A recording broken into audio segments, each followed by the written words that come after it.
Welcome to our 5 questions, 5 answers series, and thank you, Pam, for being a part of this. I'm Chad Fry, managing editor of the Newton Kansan. This week I have Pam Stevens with me. She is the Grand Poobah of the Newton Area Chamber of Commerce. We chose to interview Pam because we would consider her a leader in the world of business for our community, and it's the Newton Area Chamber of Commerce, so it'd be just business in our area. So Pam, just tell us a little bit about yourself and the role that the chamber plays in our community. Yeah, I think we do an important role in our community as being kind of the resource and the convener of meetings. We see a need, and lots of times we'll then put together a task force that'll help work on that issue. And then we're there to connect businesses with other businesses and whatever resources that they need. You know, it's one of the Kansan's goals in this year to start understanding our role in the community a little bit differently. Mm-hmm. And that's what this question and answer series is really about. And we've been asking the same 5 questions to people. So far, we've done that with the mayor and the president CEO of NMC Health, and then also a member of school district leadership. We've got a few more coming, including one that I'm like uber excited about if I can ever get it confirmed. And we chose you because of your connections in business. The first question that we're going to ask of you today, one of the most important, probably the most important, is in your eyes, what is the most pressing challenge facing our community at the local level right now? I think one of the pressing, and I just attended a meeting yesterday on a grant that would involve childcare. I feel like childcare is the biggest issue right now we're dealing with in our community. We are lucky that some things are happening. We're getting ready to open a daycare hopefully in about a month that can hold up to 99 kids. We just did a ribbon cutting for them on Friday, so I'm excited to see that open back up. Possibly then another one's right behind it that's waiting on their walkthrough so that they can get their license. So hopefully their inspection. So hopefully as soon as they get their inspection and they get theirs out on Meridian, we'll at least feel a little bit better. We're not done, but at least we'll relieve some of the pressure. Not done, but making progress. Making progress. So what is it about childcare? Why is it that? What makes that so pressing and important?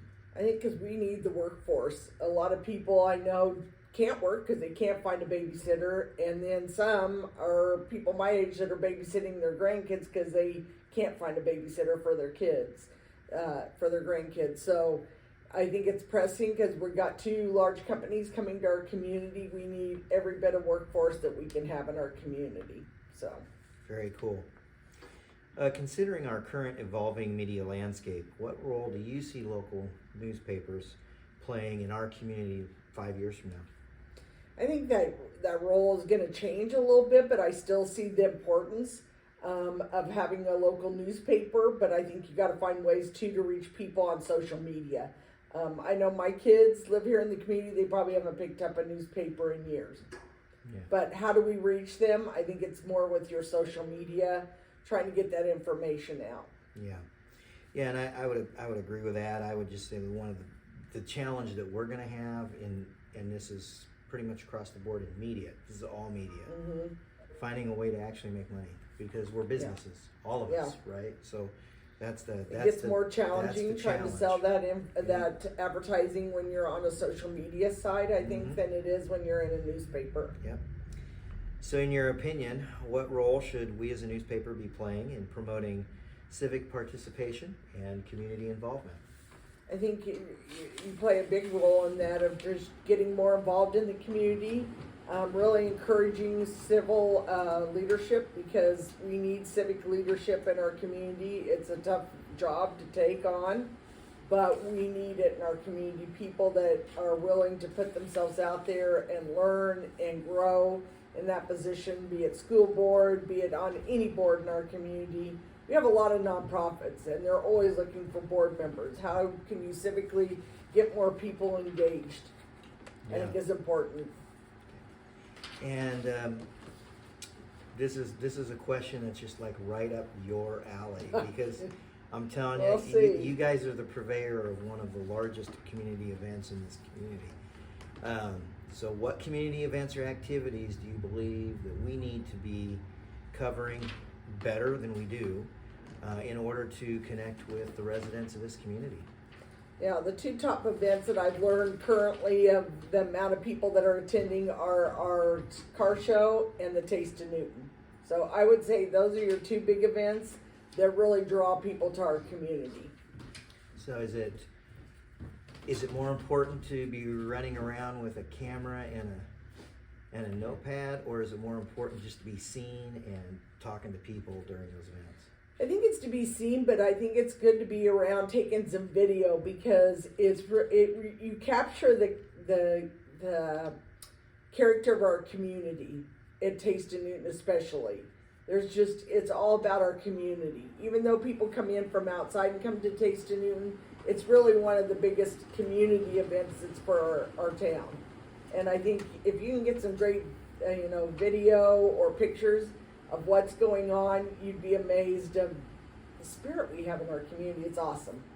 Yeah, one of the follow-up questions that's been suggested for me is what events that your organization supports. Obviously, Taste of Newton is the big one, right? Yeah. What are some of the other things that are on your We pretty calendar? much do anything with Main Street.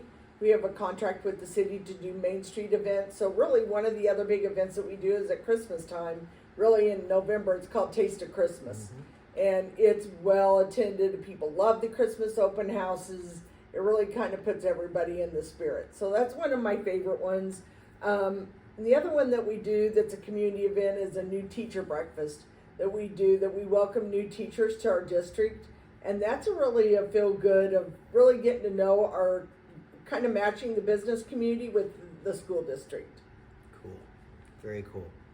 Well, considering the current landscape that we're in, how can we support or better support our local businesses and contribute to the economic growth of this community? I think just continue to help them promote their business, because you need that marketing part as well. You can't just hope that people are going to come in your door without marketing. You still need to market your business, and we really need to do a good job of trying to get people to shop local. And I've had many conversations with the downtown businesses that you're only open the hours that we're at work. You're not open the hours that we're at home, that we Right. we have time to go shop. So trying to really work with that to try to see if we can, get them to be maybe one night a week to be open. That would be my goal, to create some atmosphere downtown, because we're forcing people to go to Wichita to shop when we're not open. Right. And so our role would be like really kind of beating people over the head and promoting that. Shop Hey, local. next Thursday, Yeah. to spend your time. It's in been a town. challenge. We tried that all through summer and to the fall, and it was a struggle trying to get people to come downtown. And it takes time, because it's not going to happen overnight, but you got to keep working at it. Okay. Well, that's our 5, right? And I thank Pam for being part of this. Really do. Before we leave, is there a question or two that you think we should be asking our community in a survey that we're going to be doing in the months ahead? I guess just trying to figure out, one of the other things that we're working on is transportation, which is another big issue in our community. We're writing right now for a grant for transportation. It's a planning grant. So, we just need to hear from the people, what are the needs? We're going to do a planning grant to see what we could provide in transportation in our community. So maybe just getting feedback from people of what they would like to see. We don't know if we'll look at doing a certain bus route. We just know we have people at Bethel College that want to go to the south end of town, and people from the south end that want to come downtown. How do we, move people around our community? That's a tough cookie to crack. Yeah, it's going to be tough. We have a good group that's meeting, that's working on this, and so we're hoping to have some time to have a planning grant to figure out what we can do to better serve our community. That I think, I've been here a little over 20 years, and I Uh-huh. think that's a question that goes back that entire 20 years. I think so. really do. And we have a cab service that stops at 5 o'clock in the evening, and then there's nothing available for people in our community to get. We have more and more foreign exchange students that are coming into Bethel College. How do we get them? Because most of them don't have cars. More and more kids don't have cars. They're coming in on the train or flying in, and they don't necessarily want to buy a bicycle because they can't get it back home. We would love to be able to move our college students, or go out to the movie theater or downtown to Back Alley Pizza, but lots of times they don't have transportation. Okay. Well, that's it for this week's interview. Normally I would say who's coming next week, but I've got about 3 different invites out there right now. I will tell you that the next confirmed interview is going to be our Chief of Police, Craig Dunleavy. So very excited about that one. Please help spread this conversation, share this video, like this video, and let us know what you think about this conversation on our Facebook page. Thank you. And thank you.